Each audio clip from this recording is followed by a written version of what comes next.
wanted to do today, it's a really big topic, so this is really just a taster for you, but what we wanted to do today was make sure that people had a good understanding of some of the underpinning things that you need to be aware of.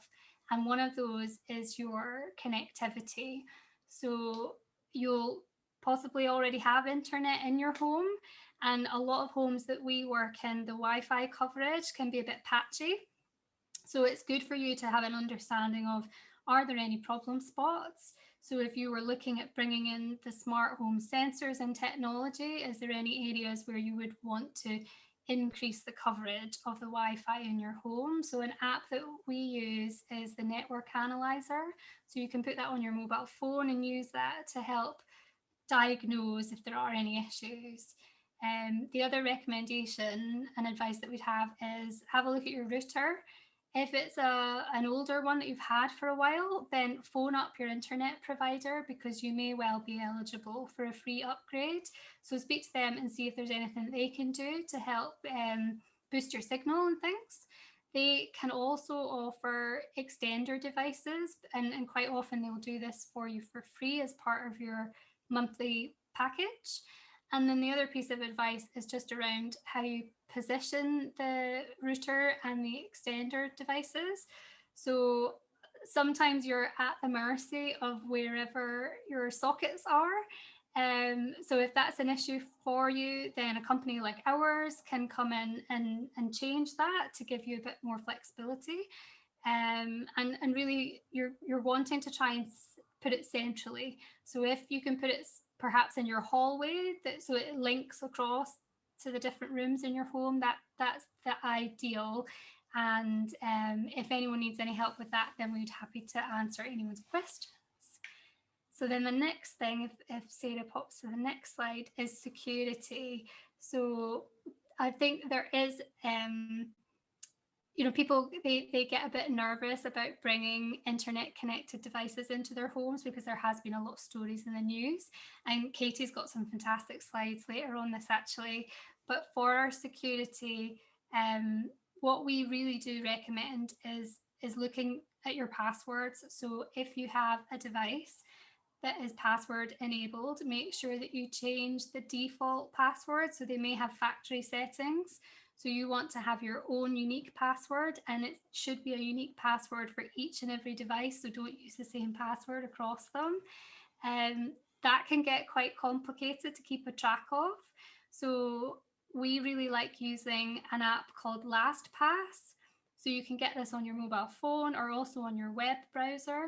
And it's a really fantastic app that helps to generate unique passwords and stores them for you. So it makes it really easy, and you don't have to worry about remembering or writing them down on a piece of paper and losing it. And then the second thing is about registering your devices. So quite often with these devices, they will have periodic software updates, because they're constantly finding like new security vulnerabilities. So if you have registered your device, then you will be notified if there are any really important updates, and that allows you then to take action. So yeah, that's just two top tips. We do have a blog on our website. If you click on the picture on this slide when you get the pack, that'll take you to the blog post with a bit more information around how to go about checking these things. And again, we're here if anyone needs any help. So then on to the next one. Smart home devices, the limit is your imagination in terms of use cases. So you can use them for a whole host of different functions. So some of them may be more to do with your kind of basic utilities, so your heating and your lighting. Some may be more related to the entertainment side of your home, so helping you to access your TV and your surround sound, and not end up having 4 different remote controls to control your TV and your cinema sort of experience that you might have set up at home. And then also probably one of the fastest growing areas of the smart home is the security side of things. So things like the Ring doorbell have really grown in popularity, and they give people peace of mind and, you know, the ability to accept parcels when they're not at home. They can check who's at the door without having to physically go to the door. So that gives you, you know, some protection if you are worried about, you know, people visiting unannounced. So with the security as well comes lots of other sensors that can help to look at intrusion. So all your window and door sensors, these sorts of things are really useful. And on the security side as well, we find it's really beneficial, particularly for people with dementia. So if you have a family member, a lot of these security devices can be repurposed to be used in a way that helps you to know, you know, when the front door's been open. So if it's someone who maybe unfortunately sometimes wanders off and leaves the door open, then that can give you an early warning sign that, you know, your loved one is potentially needing some help. So these sorts of sensors are really affordable and can give you a lot of peace of mind if you are caring for someone at home. So the motion sensors, the door sensors, these sorts of things. And they can give a lot of autonomy as well. So things like the lighting, you can control with your voice, which is fantastic. Or you can create like little buttons. So we use a lot of these just simple little button devices. Oh, I've just switched the lights off. Little button devices, and you can program them to do different things around the home as well, which is really useful if you are someone with mobility issues. Yeah, so like I say, the limit is your imagination, and the way we work is we would like to get to know you, understand more about what your aspirations are, and then we design a package around that rather than it being here's a magic box of tricks and you just install it. We're here to kind of support you through that journey and help you to design the perfect home environment. Cool. So last slide for me, I think this one is, was just a little bit of an intro into the different systems. So as I said, there's a lot of choice when it comes to smart homes. So the smart home devices, they communicate using different technologies. And what you'll find you probably need is a control hub that sits at the center of that. So our main technologies that we use typically tends to be Zigbee. So Zigbee is our preferred solution. And the reason for that is it's actually built in as standard to the Amazon Echo smart speaker hubs. So it does make it a really affordable solution. If you wanted to go for something a little bit cheaper as a Zigbee option, there's a manufacturer called Tuya that does a slightly cheaper gateway. The other thing actually that's just come out in the last couple of weeks is Zigbee have what they call the Zigbee Alliance, and they were at the forefront of the Connected Home over IP initiative, which has literally in just the last 2-3 weeks changed its name very confusingly to Matter. So this new Matter connectivity protocol, the idea behind that now is to open up or to make it easier for the consumer to buy things and know that they will be able to communicate with each other. So that the ambition of Zigbee and this new system called Matter is that it will allow people to buy devices from different manufacturers and not have to worry about whether or not they will actually be able to talk to each other. So we will watch and we will see how this pans out. I believe that the first devices with Matter built in are supposed to be available for purchase later this year. We write a regular blog on our website, so we will definitely be sharing more on this when we hear about it. So if you want to follow us, yeah, that would be cool. And I believe we're now going to move on to Robin's section of the talk. So Robin's going to tell us a bit more about our favourite device, Alexa. Thanks ever so much, Caroline. Really informative. I don't know how you've packed so much into so few minutes. And I know there are lots of signposting towards the end of the slide deck, which people will receive after the webinar. So without further ado, I will hand over to Robin, who is going to talk through some of the specifics of some of these devices, some of the assistive tech, and how people can use that. So Robin, take it away. Thank you, Sarah, and thank you, Caroline. Really, really interesting. So yeah, I'm going to be talking about what many people think of first, maybe when they think of a smart home, which is the thing that you talk to make all the magic happen. I know that you can drive various smart home devices by apps, etc., but I'm definitely immersed in the smart speaker space. So that's definitely the first thing that I think of at the center of a smart home. So I'll ask Sarah to do my slides, I think, because I can't see, just to let people know. And I think there's a slide starting here with lots of information about me. So let's skip over that straight away. I have skipped it, Robin, but people good. Read up afterwards. So we're on what is a smart speaker? Absolutely, thank you. So we've got a number of pictures here of smart speakers, the Apple HomePod, Google Nest, and the Echo, of course.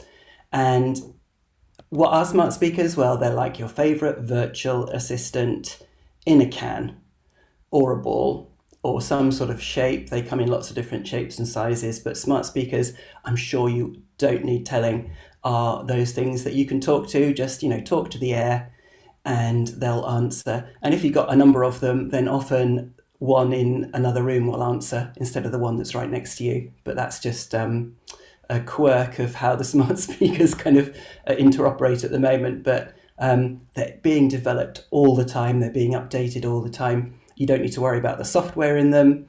You don't need to worry about reading an instruction manual or anything like that. The idea is that you should just be able to intuitively ask something of your smart speaker and hopefully something useful or informative will happen. So if we move on to the next slide, what are they used for? Many, many different things. Certainly controlling your smart home devices is at the center of what we're talking about, or what we will be talking about today, or have been as well. I'm actually going to concentrate a little bit more on what the smart speakers themselves can do, and in particular their accessibility features, because if that's going to be a primary way of interfacing with your smart home, then it's really important to know that it itself can be made inclusive, because people come in different shapes and sizes and we have a range of impairments. For me, it's vision and hearing increasingly, rather worryingly. But anyway, so we all have requirements to help us, that we need to overcome to be able to use technology, and helpfully smart speakers are very, very inclusive. So yeah, we're going to touch upon some of the things you can do with your smart speakers. But first of all, let's look at what you can use, of how you can use your smart speakers effectively. On the next slide, it says, who are they for? Everybody, absolutely everybody, regardless of age. There's no kind of hurdle to knowing how to use these devices. You should be able to just talk and have them helpfully give you the information that you want or perform the task that you want. But particularly with disabilities, we need to look at how they can be customized so that you can get the most out of them. But they're absolutely for everybody, particularly for people who would potentially find other technologies complicated to use. When it comes to a smartphone, for example, they are on the whole a much simpler proposition than a desktop computer, say. If you then look at a smart speaker, that's another whole level up of simplicity, where you can just ask it intuitive questions, etc. So they really are for everybody. And as we'll find out in a second, you don't necessarily need to be able to speak, for example, or even hear. So let's have a look on the next slide. Speaking and hearing.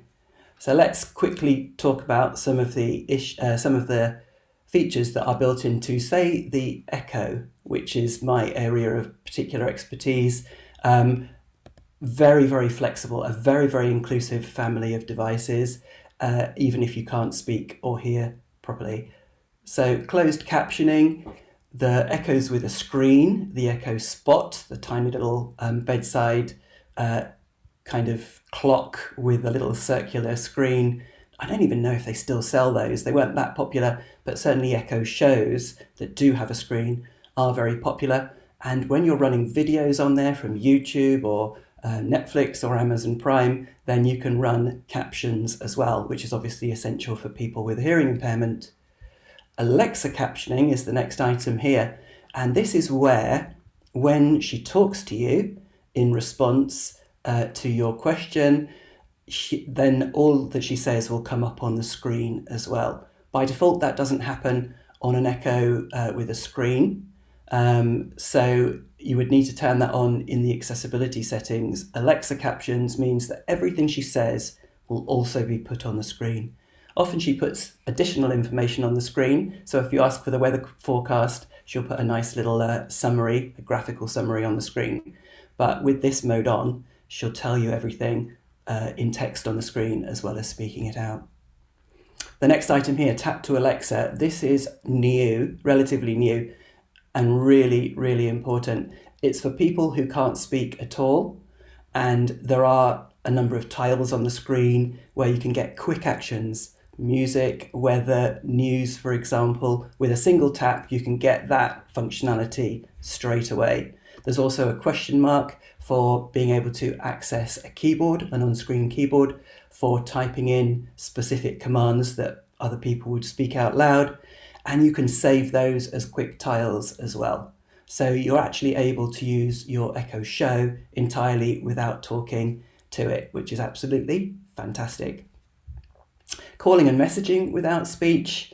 Again, you will get transcripts of messages, for example, up on the screen, is really, really important. Viewing contacts on the screen, which otherwise you would just by voice call up, call mum or whatever it might be.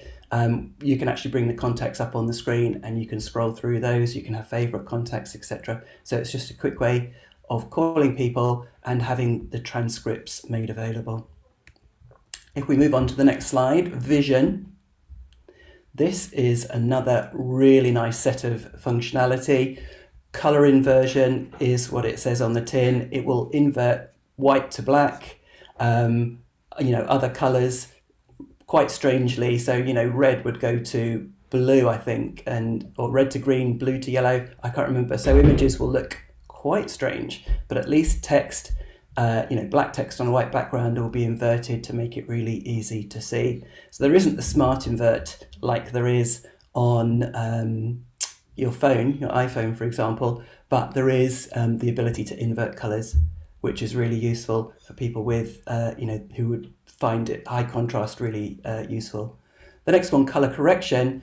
Loads of people out there have color deficit conditions, red, green, blue, yellow, etc. And it can take those colors and it can tweak them to ones that are, avoiding those color combinations. So it makes it much easier for people with common color deficit conditions to be able to see the information on the screen more easily. Screen magnification does what it says. It can you can blow up the text on the screen, you can pinch to zoom, etc. So that's a really, really useful feature on Echoes with a screen. You probably want to go for the Echo Show 8-inch screen or the 10-inch screen to get a nice big viewing area if you're going to be using magnification. Voice view, that's what I would use as a blind person. Just ask the A lady to turn on voice view and then your device will be talking to you and you can access the information that otherwise would just be visually presented on the screen. And for things like weather forecasts, etc., those images should be labelled, and we can access web pages and all sorts of functionality via that voice view, that built-in screen reader as well. Show and tell, such a brilliant feature for Echoes with a screen. They have a camera as well, and you can just hold up a product. I would love to demonstrate it, but this is a kind of a whistle-stop tour today.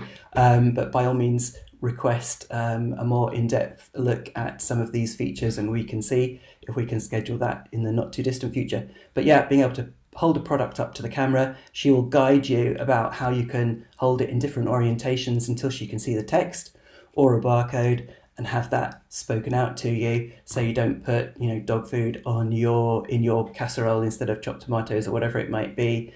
Really, really handy for all products and text that you can have scanned in. If we move on to the next slide, let's now talk about skills. You guys know what skills are. Actions on the Google Home, Google Nest, skills on the A-Lady. There are many, many more skills than there are actions, something like 60,000 here in the UK, double that in the US skill store. These are basically apps, similar to apps for your smartphone. These are on your smart speaker. And the brilliant thing is that you can just say, A-Lady, open such and such a skill that you'd heard about, and it will enable that skill and make it available for you from then on.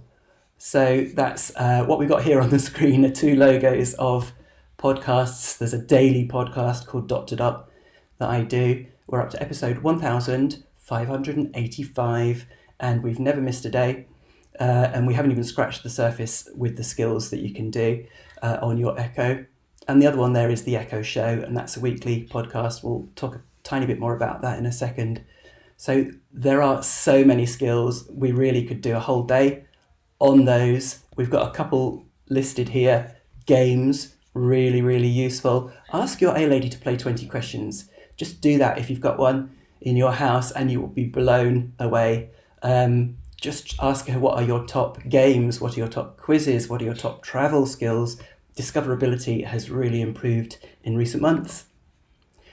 We've got an open bin calendar as an example here. There are just so many very practical skills. This one will tell you, once you've programmed the dates in, what the next one is, whether it's a green bin or a grey bin or recycling or whatever it might be. So that's just a specific example. We could talk about loads of built-in functionality that can remind you about things as well, but we're just talking about third-party functions here.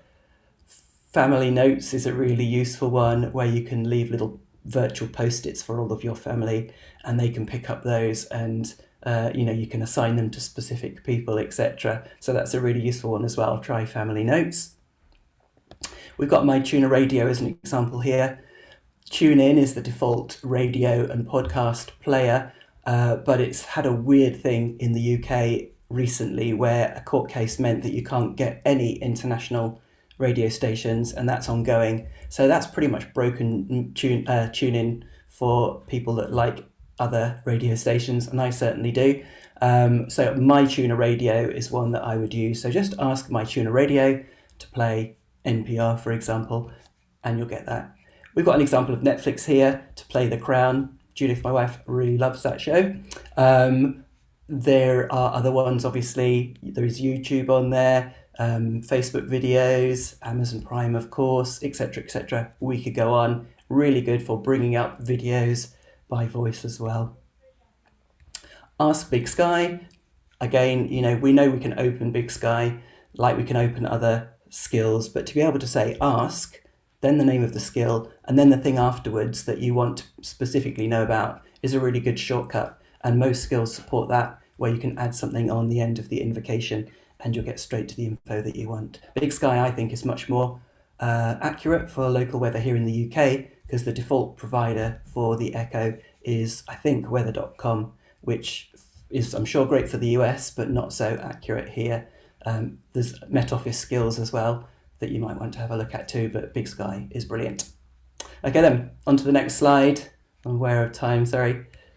So, shameless plug to finish off for the Echo Show. I have a huge amount of fun with Sean Priest, another visually impaired Echo enthusiast, each week. This is an hour-long show, comes out every Wednesday, and we deep dive into skills and built-in functionality, and we rate them with our thumbs. So please do check out the Echo Show. We've got the URL there, but if you just search for the Echo Show in the podcast platform of your choice, obviously you can ask the A-Lady as well for Dot to Dot and for the Echo Show, but it helps to put the word podcast on the end, just in case she plays you some music instead.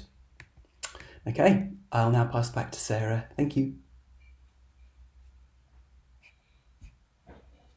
Thanks ever so much, Robin. Loads of really useful information there. You called it a shameless plug, but I highly recommend the podcast. There's loads of useful information in there, and I'm sure people can see that from just listening to you today.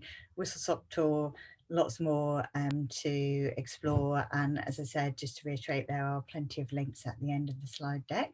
But without further ado, I would like to pass over to Katie in East Lothian. We've got quite a lot of a big Scottish contingent today, and I'm glad that Katie's part of that. She's going to be talking to us about a specific project and the work that she's been doing, and just building on what the other speakers have said about where this can actually be applied. So I'll just move on. So Katie, tell us just a little bit about yourself and your role, and where your interest in smart tech has come from. Yeah, how do I follow on from those two amazing presentations? Thank you, guys. That was great. Yeah, I'm Katie. I'm a specialist occupational therapist working in East Lothian in central Scotland. My background is in dementia, having worked in this area for about 18 years. And then latterly, I've carried out a more strategic role within a tech development post as a secondment. So I'm now working back as an OT again, and I'm loving the mix of doing service development along with seeing people with my smart tech OT hat on. It's just a really nice balance and works really, really well. So our smart tech journey, it began back in 2015 when I worked alongside my OT and physio and telecare colleagues, and we looked to create a joint space or a joint hub. We all had our different strands. So mine was the smart tech technology side, we had the telecare element, and my OT and physio colleagues were keen to develop their own assessment clinic. We tried visiting different areas in Scotland and tried to poach ideas from other OTs who had already managed to set up their own smart house. So to cut a very long story short, our housing department actually offered us a 3-bedroom ex-warden's flat within a sheltered housing complex. So it's this we've used to develop our what we now call Wellwind Hub, and we officially opened that back in November 2018. And my link with AbilityNet came through linking in with Chris Grant. And we've just had lots of partnership working from there. And I see people within the smart house, and then often I will refer on to AbilityNet, who will be able to help the person actually install things within their home. That's brilliant. So you're actually really doing it, aren't you, and learning it as you go. And I know you've got some slides here which will just bring some of that to life for us. So yeah, and what you've learned and how you're doing the project. So I'm going to hand over to you now and just shout at me for next slide, please. Okay. Yeah, I guess having the smart house or Wellwind as we call it has been great because it's given us a safe space in an area that we can safely test devices and work out the positives but also the negatives around them. Before that, I've always had an interest in technology, and in my own house and along with other staff have bought them, the devices, set them up and tested it, but it's actually been really good as a partnership that East Lothian have recognised the potential, and as I say, we've created this safe space now. So as an occupational therapist, for me, it's all about using the technology creatively. It's about looking to support somebody meet their own goals, carry out their activities of daily living, support them to do a task, and really trying to maintain their independence for as long as possible. It's all about working with the person and their family to establish what's important to them. So that's the first thing to do, is figure out what outcomes are they trying to achieve. So it's about looking at the person's physical and cognitive abilities and the challenges within these areas. And then once this bit's figured out, it's about working to match the technology to the person. And I think this has already been picked up on by Caroline, and it's not about the actual equipment and the devices. It's often about doing it back to front. So I take my referrals from my allied health professional colleagues as I sit aligned to the Rehab service, and my telecare team colleagues as well. This means I can see people with a wide range of conditions, ages, and as I say, I take the referrals. I'll either meet them at home or make an appointment within our smart house. Working within smart tech and alongside the telecare team means that we're actually able to mix the technologies, and it's not about one or the other.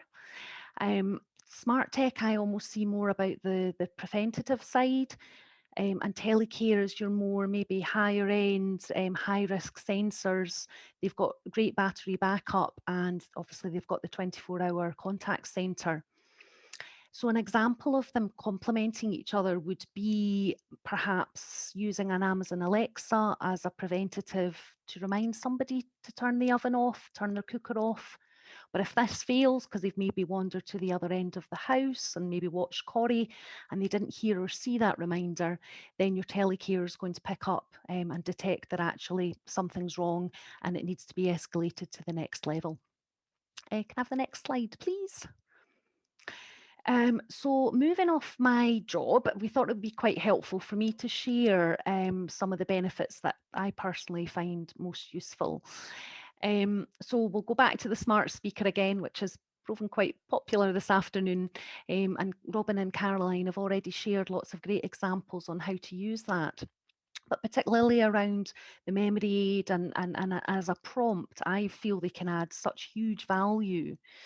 And that might be for somebody that has memory problems, they may have a dementia, or actually, like somebody like myself, busy lifestyle and just use them more as a personal assistant. So the speaker can be used to orientate to the day, the dates, the time, the weather. The shopping list feature is a great feature. While you're cooking, your hands are covered in goodness knows what. Rather than trying to find a list to write it down, you can actually voice command that and it will pop it onto your shopping list. The other great thing is that information pulls through to the Alexa app.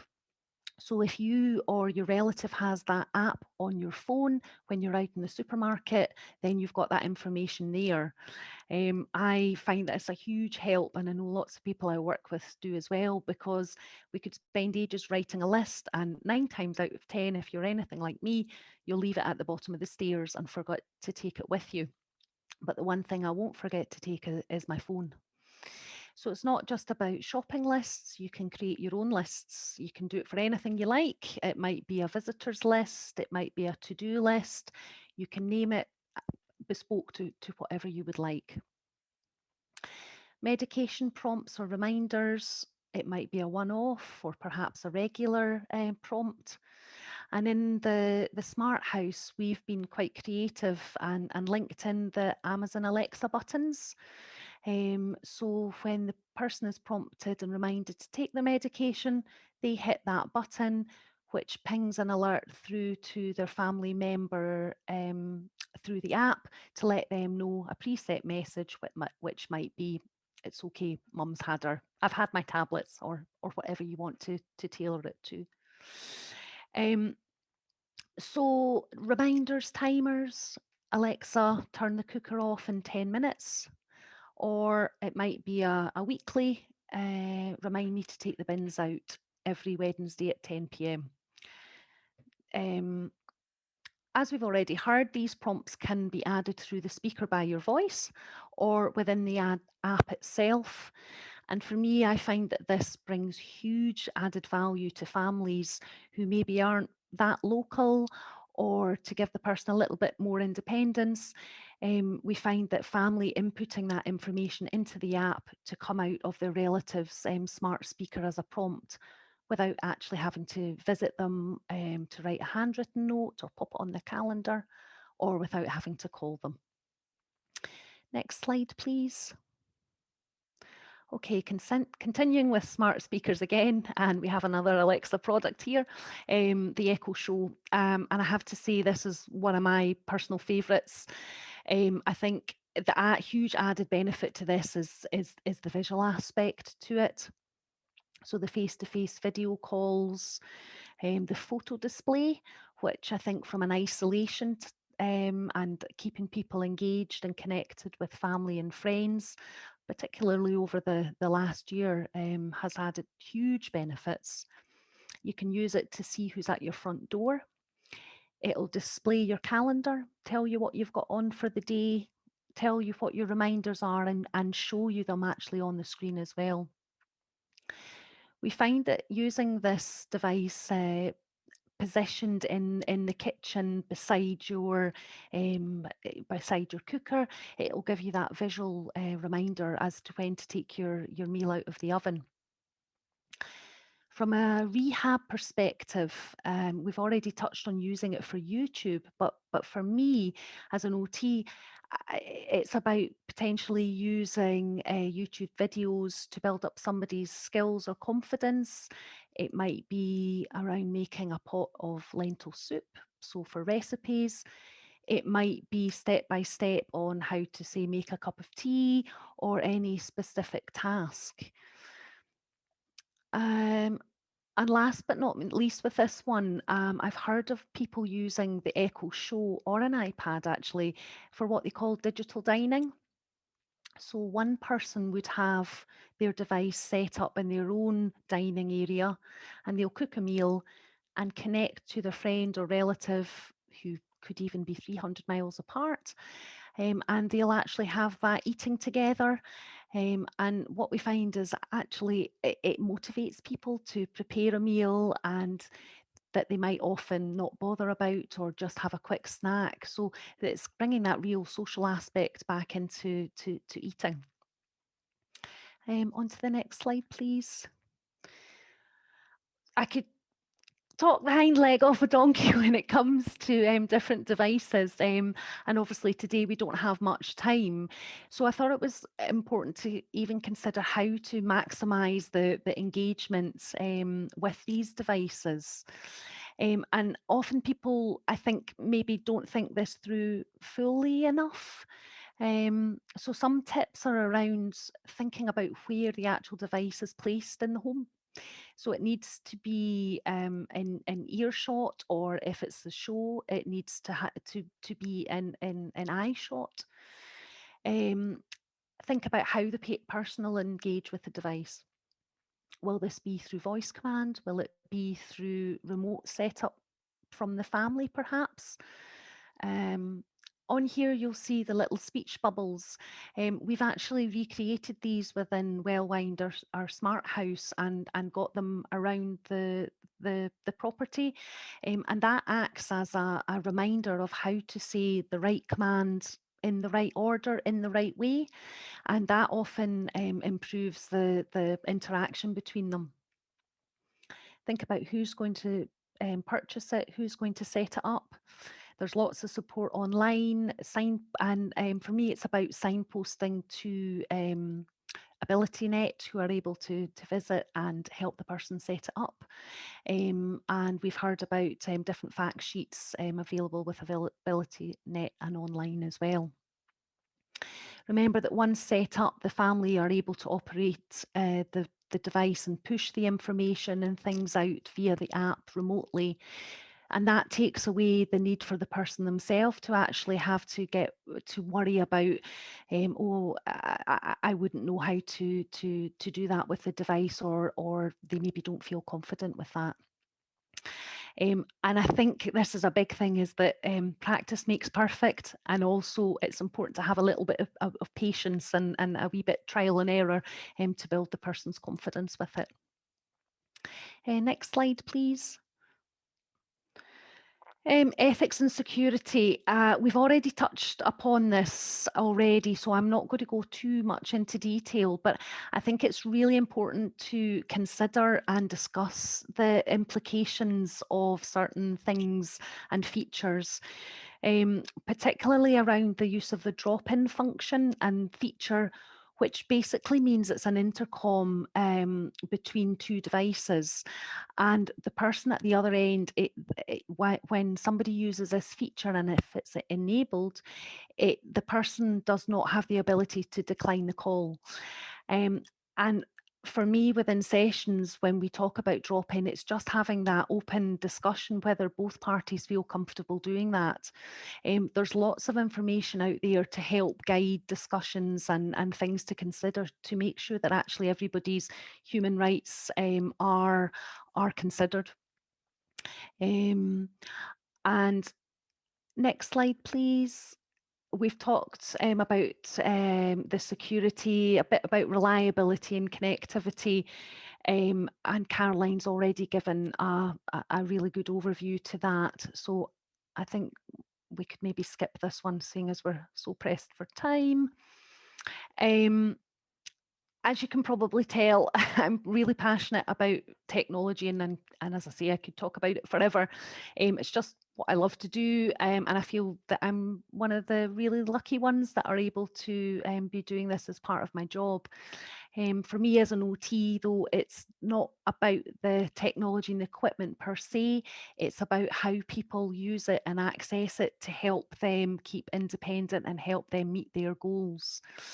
I think in the future, using technology creatively will probably just become part of the norm, just what we do, hopefully.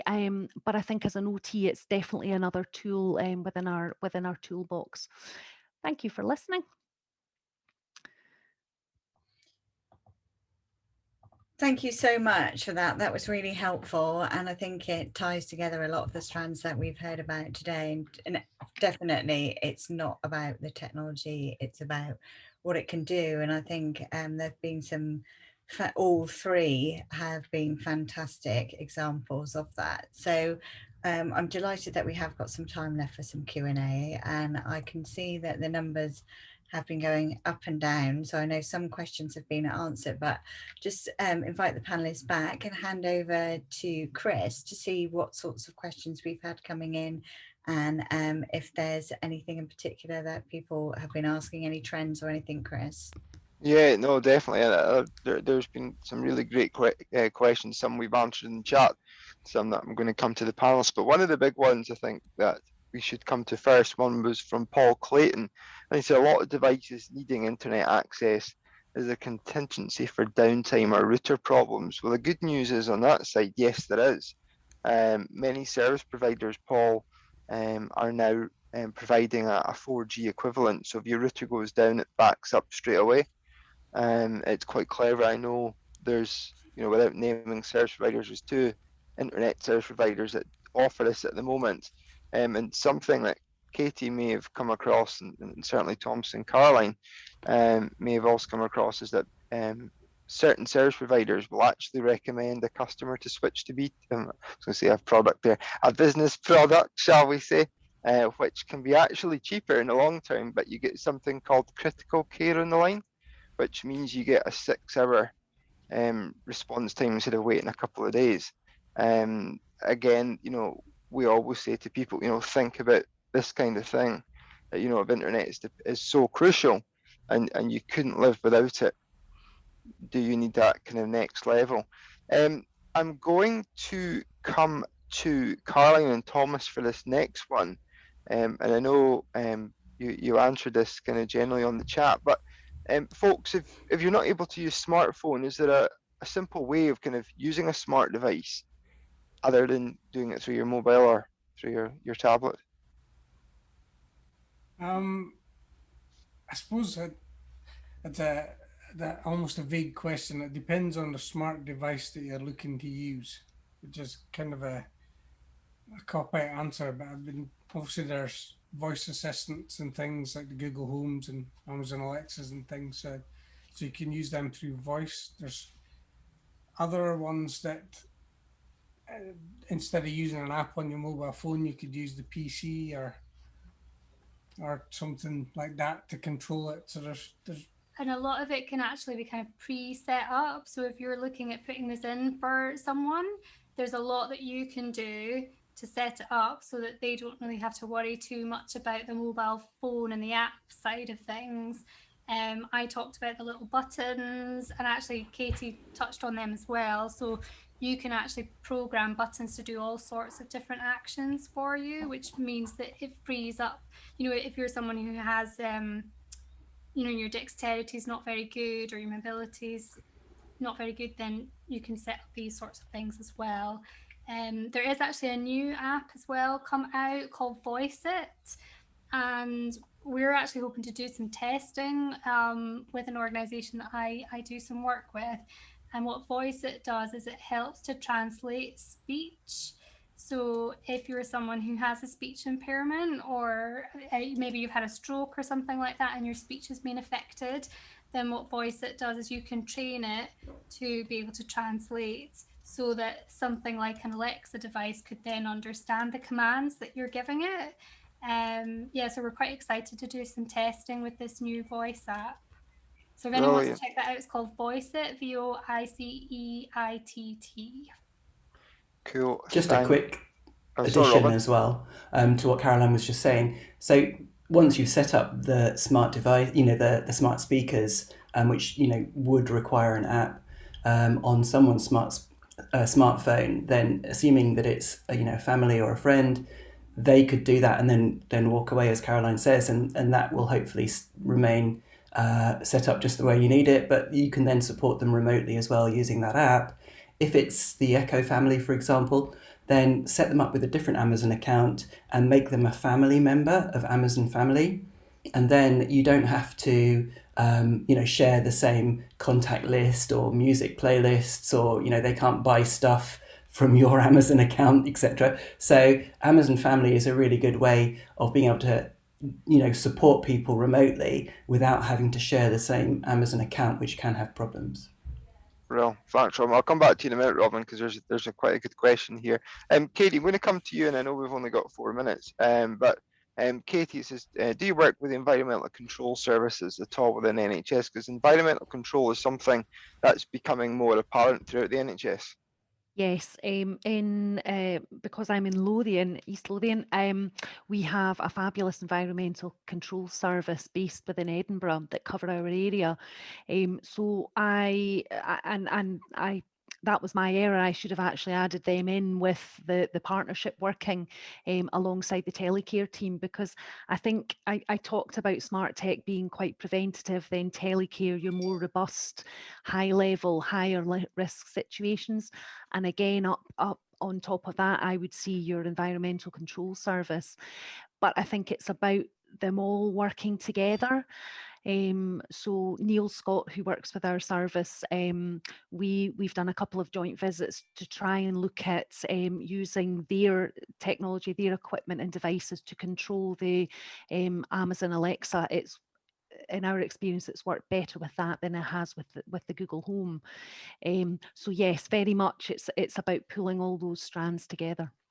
Definitely.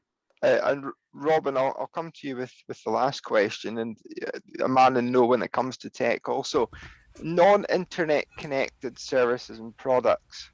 What do you think about is there any good ones you would recommend? Thanks.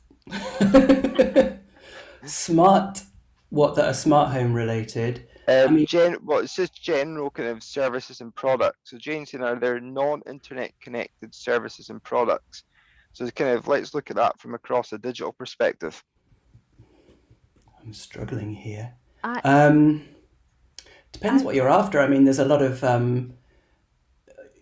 entertainment. There's a lot of apps on phones, for example, that are good for anxiety.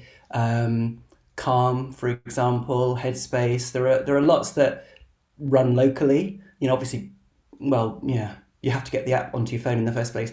I'm struggling with that one. Most things call home to the internet from time to time anyway. Yeah, sorry, Katie, have you got an idea? Well, I was going to say, again, it very much comes back to what is it you're trying to do with it, and not perhaps around the smart home side of things, or maybe a little bit, but sometimes I actually find we tend to get caught up in going too high tech, and when actually what you need is a little battery or plug-in device with a PIR on it that costs £1, as opposed to, say, I don't know, your Philips Hue hub with all your connected devices. So that for me is sometimes about going low level, and that's your best solution, as opposed to up top end, high level. And that's where it comes back to that bit. As I say, what is it you're trying to achieve? What do you want to do? Get that bit right first, and then work the technology behind it.